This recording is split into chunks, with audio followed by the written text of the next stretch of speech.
Dua Japanese it girl daripada generation yang berbeza, Minato Zaki Sana dan juga Miyawaki Sakura, tiba-tiba boleh berada dalam satu syuting yang sama, variety show yang sama. Macam mana boleh ada? Jom aku sembang sikit sebelum tu.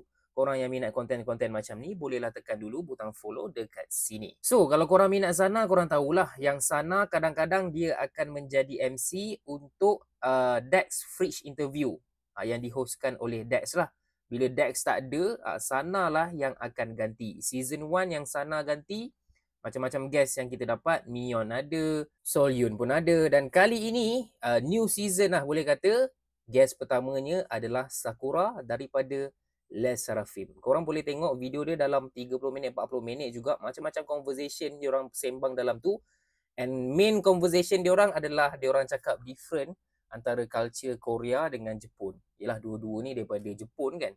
So ada banyak culture shock lah yang diorang alami sepanjang diorang jadi idol dekat Korea. Ada satu fun fact menarik pasal diorang ni, yang mana dekat Korea Sana memang debut lagi awal, okay? Tahun 2015 debut sebagai Twice.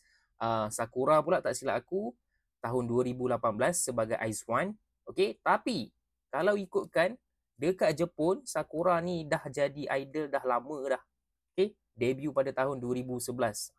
Daripada budak-budak lagi Sakura ni dah masuk segala macam dah. Okay? Pergi wrestling pun dia pernah.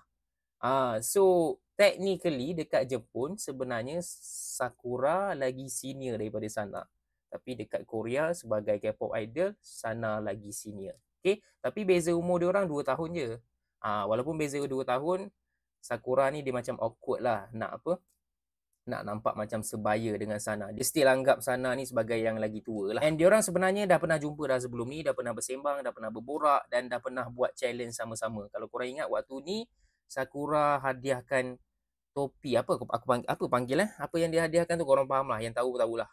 So, sekarang ni Sana akan terus menjadi host untuk rancangan Dex Fridge Interview ni. Siapa guest yang korang nak tengok di interview oleh Sana? Komen dekat bawah. Dan macam biasa, yang nak support Wibro, boleh tekan butang follow.